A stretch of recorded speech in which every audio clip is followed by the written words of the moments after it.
Okay, so yes, now you're going to the World Cup. Yeah, Okay, so from what I remember, there's sort of a short list also. correct. Okay, and then what is it depending on? What's the criteria for you actually to go from that short list now? Okay, you're in the tournament. It's a 4-year process. So once 2006 World Cup ended, Yes. they then had a panel of, I think, 40 odd, no, must have been more, 60 odd referees and their teams, refereeing teams. By then FIFA had said you will referee as a team. Okay. So I had been assigned 2 people. Only Africa, we didn't have referees from the same country. All the other confederations had referees from the same country. And I understood why Africa said this. Because you may have an exceptionally talented assistant referee in one country, but there's not a good referee. So that assistant referee will never get to go to World Cup. I understand, yes. So this is why they Okay. put us together. Yeah. So I was paired up with, I had one assistant referee from South Africa, in Akulife. Okay. He's my left, my right, and my center, and Celestine Ntagogira, he was my other assistant referee from Rwanda. Yeah. So now you if I understand it correctly, you sort of want in the short, the 4-year elimination program. Okay. So we had regular tests, online tests of theory. They used to give us match situations. Match situations we have to interpret, give our decisions. And this is every referee around the world that has been shortlisted. Okay. Howard Webb's, all of them have refereed in the European Champions League, all of them. Okay. Every single referee involved in this project. And fitness obviously has got to be there all the time. Yeah, so we get given heart rate monitors, so they monitor your heart rate, your diet, you have to keep a logbook of everything you eat, how often you train. Yeah. And were you working at the time? Yes, I was teaching. You were teaching at the time? Teaching full time. Yeah. I have had, and I still have, a very supportive staff, and that's why at Bridgetown High. Okay. Big ups to Bridgetown High. Because they understood, the principal understood then, and the current principal understood that I could add value to the school. Yes. Because you were missing, I'm sure, yes, I was missing, but it was really hard work. Yeah. Because the condition was you can do football, and this is fair. You can do football, but you need to ensure that your core function is met. Okay. The children must be taught. They have to receive quality education, and their work has to be marked. That's what I was going to say, because I mean, you're not doing a filing job, nothing wrong with filing jobs, but I mean, you teaching. Teaching, yes. Yeah, I mean, it's a big thing. So what I did was, I then sourced 4th year varsity students who were in teaching. They used to come and practice teach, and I looked at who were of the better ones. Okay. And I said, okay, you teach English and you did a very good job. Don't you want to stand in for me? I prepared all the worksheets, I've prepared all the lessons. You have to just teach 1 or 2 concepts. Sometimes when I was away for a month, I do 5 concepts maximum. You teach the 5 concepts, you have them do this test. You don't have to mark, I will mark. Yeah. So working, teaching, still the priority. Primary. Still a priority. Fortunately for you, you could put measures in place for that to continue. Correct. With you not being there and still fulfill that. But that had to be done. That had to be done. I had then also had a lot of planning involved. Absolutely. I mean, and by then I had gotten married and I had young children, so it was a you were crazy madness. But I have a very supportive wife. Okay. So that's a blessing. So anyway, so I had to prepare, make sure that this happened, and obviously there was always an element of jealousy. In 2006, I will not forget. I'm sitting in a bus on my way to training. I was busy chatting with Graham Paul, who refereed in the EPL at the time. Okay, I know that. I was busy chatting with him, and my phone rings. That time I was very stupid because I had international roaming. I spent a lot of money. And it was my headmaster from Bridgetown High. He said, listen, you will see on the internet, there's a story about you. I said, oh. But he said it's an educational story. Somebody in the department had leaked the story to the media. And the Afrikaans headline was, kinders lê leeg terwyl Onnie wêreldbeker toe gaan. Yes. I said, well, okay. What you guys doing about it? You know what's in place? He said, no, don't worry, we're sorting it out. He then went via the education department. I then called SAFA. I said, listen, this is happening, please sort it out. SAFA then called the Minister of Sport. Minister of Sport spoke to, that was Steve Twete at the time, or Nondi Balfour, I can't remember, spoke to the Education department. education department, Yeah. and they sorted it out. Yeah. That person was eventually moved in the WCED, moved somewhere else to another department because it wasn't true. And this then had a nasty effect at the end of that year, or there was a parent who then lodged a complaint.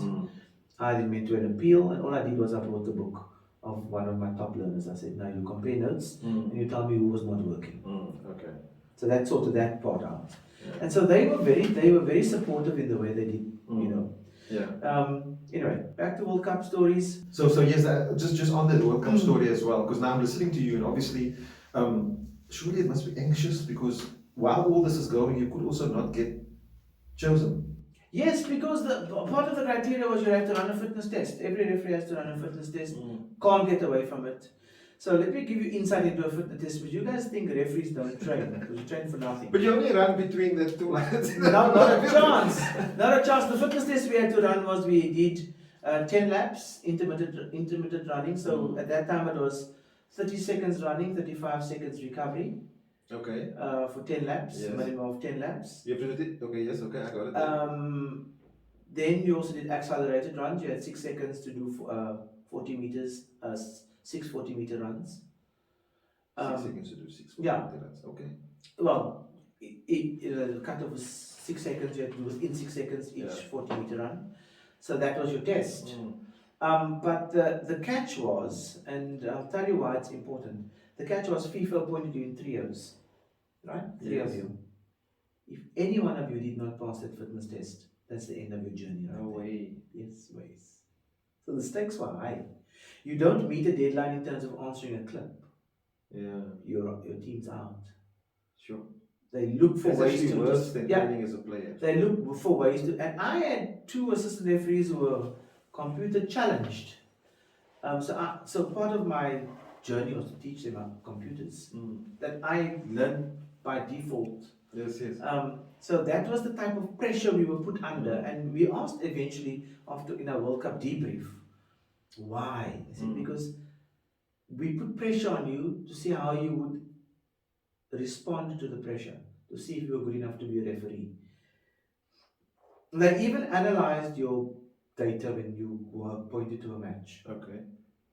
Was your Heart rate elevated Yeah. when you gave a yellow card or a red card in that situation? Just to test how you would deal with pressure. Because obviously accelerated heart rate would mean that you also Exactly. You're not coping with it. Correct, you're not dealing with the pressure. Yeah. And so this was the levels in which FIFA invested in you. Okay. And then I think the game that took me to the World Cup. Yeah, that's what I want to ask you. Yeah. Was in 2009. It was a World Cup qualifier. It was the second leg playoff, the second leg match between Egypt and Algeria. Okay. Egypt. That's also a tough game. Yeah, Egypt needed to win 2-0. No, more than 2-0 to qualify for World Cup 2010. Okay. Or Algeria would go through.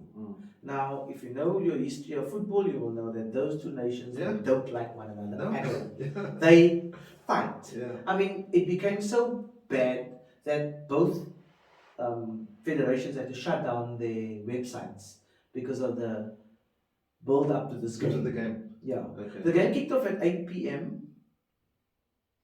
At 2 o'clock at lunchtime, the head of security let us know that the stadium was closed because there were 90,000 spectators in already and they were scared of what was happening in the roads. So they closed the stadium. I slept for my afternoon nap as part of my game preparation.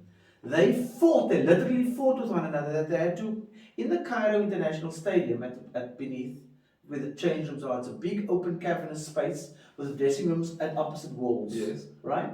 But it's huge, it means as broad as the N2. Okay. Yeah. They had to put up a temporary wall so the two groups of players could not see one another. I had gone, when we eventually got to the stadium, I had gone there and I looked, they said, no, just hold on, because we have to sort this out. The media of the two countries were fighting one another. I mean, you know those big lenses, you know how expensive they are. They were moving one another with this lens. I'm like, what? This is how much it meant to them. And we got into the stadium and we got this laser lights. Yeah, okay, that's common. And I walked over to the stadium announcer and I said to him, my friend, if any of the players or any of my colleagues or I get a laser light even on our shoes, I'm stopping this game. I'm writing a report to FIFA and Egypt will not go to the World Cup. I never had laser lights. He relayed the message, I don't know what he said, but he spoke Arabic. And the game was extremely tough. Egypt scored early in the game, 1-0, and it stayed like that for almost the 90 minutes. I picked up a cramp towards the second half. Okay. And Abdul Basit Ibrahim, who's now the head of referees in Safa, he was my fourth official. I showed him, I said, touched my hand, I said, he said to me, no. He sent the medics to come and sort me out. I said to him, you must come on. He said, no, you finish this game. Yeah. Okay. So I hobbled for a lot of the second half.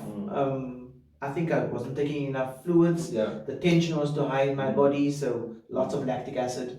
But you finished the game. We finished the game in extraordinary circumstances because just towards the end of the game, the Egyptian captain, Ahmad Hassan, comes to me and he says, how much time? Yeah. And I look to my watch, and as I look to my watch, he grabs my watch. He rips it off my arm. I referee to this day on my arm, under my waist sweatband is my other watch. I thought, now how do I react to all of this? Why didn't you take your watch to see the time? No, he didn't want me to see the time so that this game, because they were 1-0. Yes, 1-0. They needed 2 or more. Because of the antics of the delay tactics of the Algerians, the 2 goalkeepers were injured. I just added on time and I ended up adding on 7 minutes, of course, for my injury too. And in the 7th minute of the game, Cairo International Stadium erupted. They scored to make it 2-0. I ended the game, I blew my final whistle, and all I did was I stood because I couldn't move. I saw muscles moving. I'm like, throbbing of all the tension. The game had gone in, the game had ended 2-0. They had to go to a third leg playoff in Sudan. My best friend now is the head of CAF refereeing, Eddie Maye. He refereed the playoff match in Sudan, in Khartoum, where Algeria went through. Okay. I firmly believe that was the game that took us to the World Cup. Why? Because of the history. It was the biggest game on the African continent. Every single And you officiated the game. Well, it went okay. Yeah. Okay. Everybody was happy. Even the Algerians to this day. To this day, if I go to observe a referee in Algeria or whatever, they remind me of that game. Even Egypt remind the Egyptians. Really? They are fanatical about football. So for them that was the game. And so I understood the enormity of that game that took us to the World Cup, and then we got nominated, and that was the World Cup. And then you were there. Yeah. Okay. Well, not until I opened the email to see the final list one evening, and I said, "You can check tonight if you're in or not." In or not. Yeah. In or not, and that's it. Well, and so now we're at the World Cup, and one of the first meetings we have is with the then president of FIFA, Sepp Blatter, and he walks in and he reminds us, and this is how I got referees to be players to become referees. He said to us, "You have the best seat in the house. You get into spaces that even politicians cannot get into." Okay. And that's true. I mean, the spaces I got into, the places I've seen because of football has been, and the people I've met have been phenomenal. From Ronaldinho having tea with us in the dressing room after a Barcelona match in the club championship, to chatting with Messi walking up the tunnel after Argentina, Mexico, and Aguero and them hiding one another's boots in the dressing room. So you get in to see all of these things, and you get to see that players are human beings too. Yes, and also obviously the biggest space, I mean, on the field. Yeah. I mean, a meter apart or whatever. Exactly. You know, that what we only see on TV and Yeah. whatever, you actually experience that all. Correct. You experience their anger, their tension, their emotions. Yeah. Yeah, And you which is- remember, and you also get to see how they are also human beings. Yeah. I mean, I got to like English football more when more Africans got to play there. Oh, okay. Yeah. Because I never followed football. Mm. My grandfather and my father, they all followed football, Tottenham Hotspur fans. Okay. I got into football because I liked the Chelsea team at the time, because they had Didier Drogba, Michael Essien, Okay. Solomon Kalou, all of them, and I refereed those guys. Yes, on the African. On the African continent, Yeah. when they played, when Cote d'Ivoire played Ghana, Yes. I was the referee. So, okay. I got to know them. And I remember in Ghana, 2008, third, fourth playoff match, Cote d'Ivoire versus Ghana, and we had the toss. And here the three of us, Michael Essien, Didier Drogba, and I, are talking about what's going to happen in Chelsea the next season. And then Drogba says to me, you must toss. I said, okay, so just listen to the toss. So we do the toss. And at one stage in the game, I think it was 3-0 at the time, I gave a penalty. I looked at it again last year during lockdown. I reflected on some of the games that I refereed. Oh, okay. What a horrible penalty. I now understand why Drogba came to me and said to me, Jerome, are you sure? I said, I'm giving this penalty, and why are you worried? It's going to be 3-1 anyway, the game's almost done. Chill. Yeah. And so, football is amazing. Refereeing is even more amazing. Yeah, sounds like it. It's fantastic. And I say to players, I go to them and look at them and say, and I see some guys referee and I know they play in the afternoon. I said, guy, are you going to play for a top team? What's your 5-year plan? You're going to become, what are you going to do? Yeah. You can become a referee and you can still see can, all of us yeah. and experience all of us. And that's also what I want to sort of get out of this. Because, yes, look, we're a local show, we try to promote the local thing. You were there. You are interacting with those guys that are there currently. The advice from you, I mean, what do you tell them?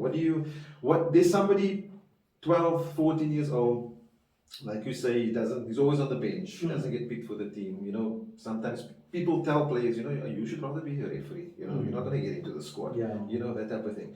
And it's always seemed to be, you're a ref, but obviously you're painting a different picture. How do you bring that over to people? You get to experience, maybe I should say it this way. Ever thought of going to China? Maybe not. One morning, I get woken up and saying we're going for training.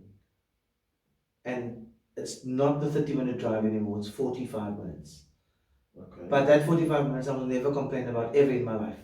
So when I walked out, I said, right guys, let's go, let's start our morning run. And where did I go for training that morning? On the Great Wall of China. Now you tell me. All expenses paid for. They pay for your flights, business class nogal, FIFA. They pay for your hotel. They do everything, and they pay you for the game. All you have to do is be fit, be honest, and be intelligent. Yeah. Do the work. Do the hard work. No shortcuts. Don't look for favors, but do the hard work, and you can get there. For sure, you can get there. Yeah, and also obviously, the referee is on the field on his own. It still comes. It's got to come from yourself. Yes. To want to do well and whatever, and it's also the way you've explained it now. It's not a lonely thing because you do have your assistant ref, you have the sort of brotherhood like you spoke about earlier on, and so it's just for you to go and continue. And also to be honest with yourself, because not everybody's going to be a referee. I can look at a referee for 5 minutes and I can say this guy can go to the next level. And then the others I can say, maybe today must be his last day. Okay. But it's difficult. People don't want to hear that. Yeah. Even, you work with footballers. You know that the last thing you want to tell a player is, nah, me bra. I don't think this game is for you. Yeah. Because you don't want to break people's spirit. Yeah. But I've also realized you have to be honest with people. In this game, you must be honest. You have to tell them like it is. Yeah. And they have to deal with it. Okay, cool. Let's talk local soccer. Yes. Let's talk local soccer. Okay. Right. So, yes, like I said, we want the referees number one to look at. If I say personally, I don't have a problem with referees. I enjoy referees. I have a lot of when I am coaching, managing. One of the guys that I want to be a friend with is the referee. Not that I want to get any decisions my way, but just so that my afternoon is nice and pleasant. But next to me is another coach. He's got a different idea. Everything that's going wrong is that damn referee's fault. How do we change that perception? How do we, I was in a game one, if I can just, like, I was in a game, the referee makes, in my opinion, the right call. But the guy next to me, and I wasn't coaching at the time, it was a spectator. It was, who's paying you? Your master. Hulle het vir jou betaal. How do we change? Can we change that perception? We can, but it's going to take a huge effort. I mean, I'm still reminded today of a decision I've made in 1999. I can't even remember what I did yesterday. So we need to change that perception and understand that referees are humans too, human beings too. They have families, they have children, and children are the worst on other children. And can you imagine that referee who made an honest mistake at the weekend, how his children are getting it at school? That's not fair. There's a human, and referees are very proud. We want to get every decision right. But that's not always possible. It's not possible because we're human beings and we miss things and different angles and different local things. Football, we don't have cameras and stuff. No, you just have to go with it. You have to trust that the referee and coaches need to trust that the referee is doing an honest job. Also know that referees are never going to change their mind. Once they've made a decision, they've made a decision. And the fact that you're shouting at him, you're only setting yourself up for disaster later in the game. It has been proven, and I know Leslie Mondo, if he's watching this, is going to agree and disagree vehemently. It is psychological that if there's a 50-50 call, the players who were least on the referee's back and the coach who was least on the referee's back is going to get that call. It's not because the referee is biased, but that is just the psychology of human beings. Okay, and we understand that, and when I coach referees, I say there is going to be that moment. We try to, because it's a 50-50 call, it can go either way. Either way, So who do you give it to, or do you just not make a decision? 99.9% the referee is going to make a decision in favor, and I know people are going to hear this and they're going to say, you see, I knew it, referees are biased, referees are not biased. I'm talking about the 50-50 where it can go either way, depending which side of the wing you are on. And that's when it's going to impact. So I tell players, stay off my back, allow me to make a decision, and be gracious by allowing me to make a mistake. I said to Roy Keane, Spurs were playing here, Kaiser Chiefs. Was it Roy Keane? No. What's the other Keane that played for Spurs? Robbie Keane. I made a call, that was a rubbish call. He said to me, even hell ref, wow, rubbish call, I had a mouthful. And I took it because I was wrong. I took it. I said, I wasn't going to admit to him that, but I swallowed. But the next pass he made was a disastrous pass. And I ran to him, I said, Oi, Robbie, what an effing rubbish pass that was. Who are you passing to? Are you sleeping? He said to me, 1-1 ref, good one. Good on you. And this is what we want on the football field. We are all part of the entertainment. You have, as a coach, you want to see your team win, but you can't be winning at all costs. I mean, I've seen referees make a decision, and I understand that is the correct decision. And the opposition are doing their nut, accusing the referee of all sorts of hideous things, which is not true. But because they said it, they believe that it's true. And also, I think it's if you look at the teams and if you look at preparation for the guys going crazy, if you look at their preparation for a game, it also tells a story. Because you find, what I found was the guys doing the preparation in terms of the game. You, as a coach, you're doing the correct things. We do that same preparation. And it comes on a Saturday, you know what, it didn't go our way. And we move on. Correct. Because it might go other way the next time. You must move on. Mm. So when we prepare a game, we're also watching to see, okay, who's playing today, who's the coach, who are the key players, where do they run, so that we know when the ball is here on the left foot, he's going to pass it there, he's going to pass it there, so we get into those positions. We also prepare for our game, and we also know, okay, today wasn't a good day at the office. But put that behind you and move on. In terms of preparation, I've heard a story somewhere, I think it was another chat with another referee, where referees also, like you say now, the players, the movements of the players, that type of thing, you analyze all those sort of things also. Yes, we have to. So we know, are we going to get a short quick play through the center of the park? Are we going to get the long ball? Why is that, to get out of the way or something? To get to where the ball is going to next. Because referees must always run for where the ball is going to next. The pass that is made, that's not the important one. Is who's running off the ball, where's it going to? Because that's where the danger is going to come from. So as a referee, you must be able to read. And in this past week, I was busy with the national panel referees, and I used to shout, next step, that pass is gone, get into the next position. And this is what referees have to do. So they have to know. When you set up a wall, a defensive wall, what is it that you want to achieve? When the goalkeeper's got the ball and you tell your player run on the goalkeeper, he's not just running on the goalkeeper, he's pressing out the space that the goalkeeper can only play in the one corner. So as a referee, you see this, so you can run there already. So it's all about reading the game, preparing the game. So back on the local, with the referees, I know from my understanding, each LFA, obviously they have referees where education is done. Is referee education a standardized thing, or is it up to LFAs to sort of teach new refs, younger refs coming up? There is a way to do. There is a standardized, accepted practice. I know national also has a national curriculum, which will be mimicked in the LFAs, etc. So you come, you say you want to be a referee, and now the training starts. Basic introductory to the laws of the game. Level 1, level 2, level 3, and level 7 is at the PSL. So level 1, 2, 3 is local, LFA. And then 4, 5 is regional. 6. So that will be your ABC, Motsepe, your third division? No, that's third division. Third division, And then level 6, so that's 4, 5. Level 6 is your ABC, that's provincial.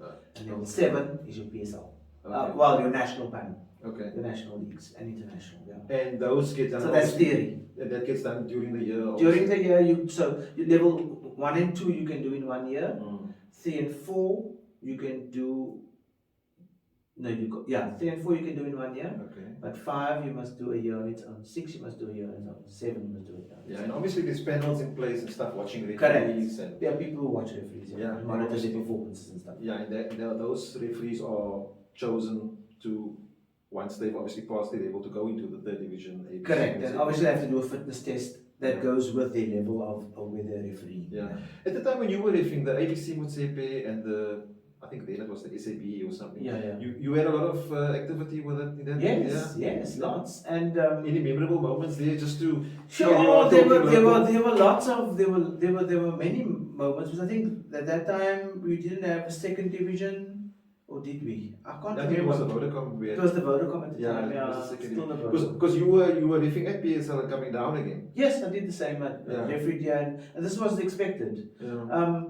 But and how do people perceive you now? Okay, you were now on TV last week. The pressure's huge, eh? You can't make a mistake. Jay will be TV ref, but you ref and of course you know the toilet paper that comes with that. So the pressure is huge, but you just have to. I treat every game, and you treat every game on its merit. You deal with everything. I was at Cape District at the time,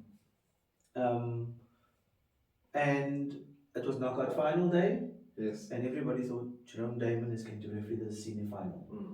They appointed me to referee the under-9 final that day. I prepared everything. I even wore my FIFA badge, my 2 watches, everything, as if it was a normal game. On the double F. And one referee came to me and said to me, "Why are you doing all this only under-9 game?" I said, "Those under-9s prepared for the final. So I cannot give them less than I'm going to give the seniors. They are not less. Yeah. They also have hopes and aspirations. They also want to play for the medal Mm. and for the trophy. Mm. And so that's what I did. Okay. And I loved it. It was one of my better games, I think. Also because the spectators were Yeah, well, more concerned with the children than. yes, of course, and also good to look at, Oh, Of hey, course. family show, eh? Absolutely. But the spectators were many more than at the senior. There was a boring senior final. I think I had more spectators there. Okay. Yeah. Okay, so let's talk about now. What's happening now? Yes, you were at district. Yeah. Look, obviously we as the fourth moment also had the honor of you being at our inaugural tournament, and Yeah. they had the referees there. Now I see you at Cape Town Tiger. Yeah. What is the job there? Sort of just. So part of my life story, I think, has been to teach and to develop. And so I felt, and I spoke with the guys at Cape District. I thought that my innings had come to a temporary stop there. And so I can go and help. I've always wanted to go and help other LFAs to grow their refereeing and to develop. If I can interject there quickly, you say that now. Okay, Cape District there are, like other LFAs, a lot of good referees there. And I see, look, we follow the ABC and the third division quite intensively, and I see a lot of those referees there. So are you saying not you've done your job, but you've put them at the level where they are now growing themselves, and you want to go to another LFA and do the same? Yeah, we're a team. I don't believe that we operate in a vacuum, and I cannot take all the credit. So there are lots of people who work together, and we've built up the referees to a certain level. And you're right, there are many referees from Cape District refereeing in different levels of the game in Western Cape and at national. And so I felt, okay, now why? And a part of my motivation is I could not for the life of me understand why one of the biggest LFAs in SAFA Cape Town could not produce more referees coming into the regional, provincial and national competitions. Okay. Yeah. And I wanted to know why. And so I said, okay, the best way to know why is to get involved, make myself available. And so I'm available now. I act as a consultant to their refereeing. Because they have a referee like body. Yes, they have a referee's body. Yeah. Which now is also better constituted in terms of its legality, in terms of the FIFA statutes. Okay. And that was a journey that they've walked, and they've walked successfully. Obviously, there are teething problems, but I mean, I think they've walked it successfully.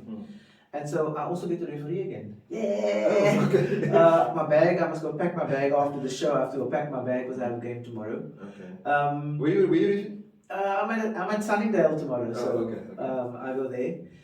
And I just enjoy it. I enjoy interacting with the players. I enjoy interacting. And I've also accepted that I also bring a certain edge or persona and sort of an exposure to refereeing. And this is what I want to do. Yeah. I want to teach, educate, and encourage players to become referees. Yeah. Okay. And if we get more referees, the game grows. Because the game is only as good, and I've said this to many in my refereeing development, I've said this to many FA presidents. Your league is only as good as your referees. Yeah. If your referees are poor, your league's poor. So you better invest in refereeing. And I say this to all the LFAs, I say this to all the provinces, I say this to all the regions. Invest in your referees. When your referees are good, the quality of your game is going to improve because everybody's going to up their game. And players are going to enjoy it more, and more families are going to come to the field. And there's more focus on what they need to do, not the yes, they're not going to worry about the ref. Yeah. Okay, so you're doing that, and then also you have a position at FIFA. Yeah. So when I got offered the job as a referee development officer for Africa, so we are two who work with the 52 member associations in Africa. Okay. That's why we are two, but there's one in every confederation around the world. Okay. So we are we are called, what are we called now? Anyway, we are then linked to FIFA. We organize referee development training programs, so you're still seminars. teaching. Exactly. Okay. Exactly. Still growing referees, and that's what keeps me busy. And unfortunately, I had to leave teaching because it was going to impact. Yes, I was going to ask about Yeah, that, because that was also all in the news that Yeah. Mr. Jerome Damon is now retiring from Yeah. teaching and so on. It was a sad Must have been moment, sad, yeah. very sad. Mm. But then again, there's also a plan. I'm still involved with Bridgetown High. When I'm not traveling, like for the past 2 years because of the pandemic situation. Yeah. I didn't travel a lot, and there were not many courses, but there was school. So I spoke with the headmaster and he said, sure, no problem, you can come. Oh, okay. And so now I'm contracted there as well. Okay. And we have an agreement, and I'm not going to get into the nitty-gritty of the agreement, but we have an agreement that I have the blessing of the SGB to teach, to support. Whenever you're available, you're there. Yeah. Okay. To be there, and so this is what we do. So the FIFA job takes you away a lot? Takes me away, takes me to my computer very often. Okay. So we had to do online training and etc. We had to develop courses for online teaching. So now you are monitoring those guys coming up like you were. Correct. That type of thing. So we have a group of instructors that do the courses. So I monitor them, Okay. and I also talk to member associations how they can grow and how they can develop their curriculum to grow their refereeing, to get more referees into the CAF international. Is it something new at FIFA, or is it something that's always been and you've just now been appointed in that? No, it's been around. My predecessor was also from South Africa. Okay. Carlos Enriquez. But they then restructured, and so they got new people in. And I said to them, I'm going to commit for 3-4 years, and then I'm going to hand over to somebody else, because I believe after 3-4 years your ideas become stale.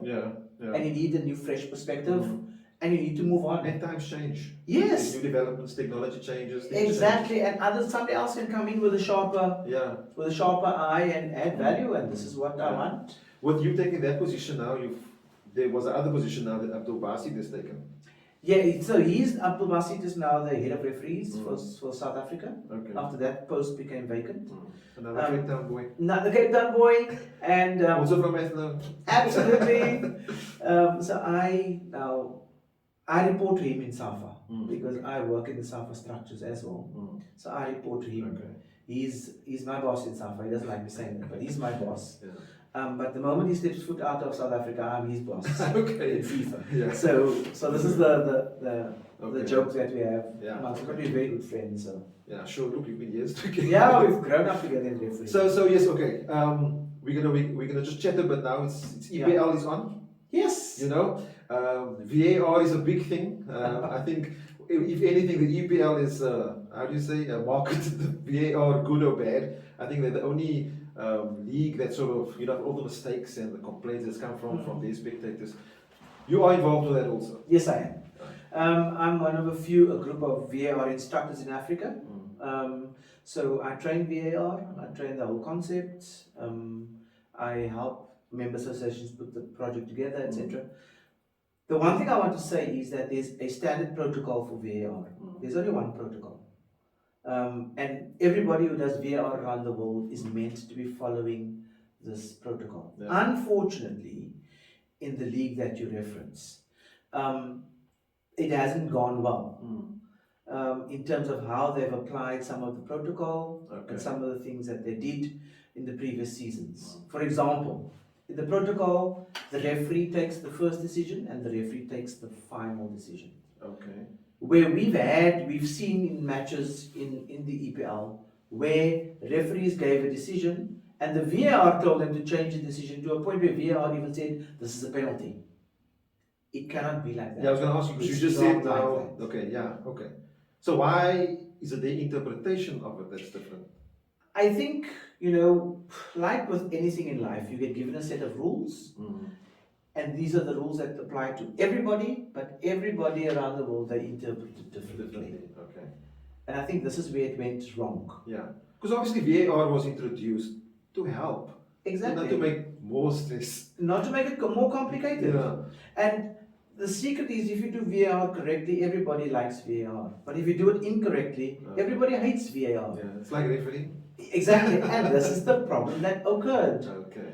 And I moaned and I complained to the governing body, the IFAB, via CAF. I said, you're asking us to do 1, 2, 3, 4, 5. Why are others, don't reference, doing it like this. Mm. And I think there were many complaints from people like me around the Yes. world. Okay. And the IFAB then stepped in Interesting. and they addressed it with the EPL because you get issued a VAR license, a license to trade VAR or to do VAR. Oh, okay. So and the IFAB can revoke your license. Okay. And I assume that the EPL were told you either toe the line and you do it correctly, or we're going to suspend your license and give you more training until you do it. Do it properly, yeah. Do it properly or don't do it at all. Because we couldn't understand Germany, Spain, France, Australia, whoever was doing VAR was doing it correctly. Okay. In Africa, we're doing it correctly. We weren't getting complaints. Why only here? You know, the most watched league in the world. Yeah. So hopefully, I think they've got it right. I see there have been some changes. Yes. So all major competitions got it right. The Europe got it right. FIFA competition, we got it right. Yeah. They need to get it right too. Okay. Jerome, thanks for coming. That's all I have for today. It's been an absolute pleasure. Is there anything that you want to add? We've got all the time in the world. I think this has been refreshing. This has been very good. I would gladly assist wherever I can because I believe that this is a good platform to grow refereeing. I also want to say to the players, you can have the best seat in the house as a referee. So think about it. You may not necessarily get to the top in playing football, but that doesn't mean it needs to end there. You can become a referee. I have no skill in playing football, but I think I was a decent referee in my day. And I enjoy it, so the journey continues. Oh, thank you. Thank you for coming through. Yes, and that was Jerome Damon. It's quite sad to end this conversation. It was very exciting and informative. And yes, remember, heed to his words. There's always opportunities out there. It's up to you. And if you remember, if you like this video, if you enjoyed this video, like it, share, subscribe, and also WhatsApp us to what else you want to see on the show. Remember, we're focusing on local football. Any topics that you feel that we need to address, let us know, and we'll try our best. Until next time.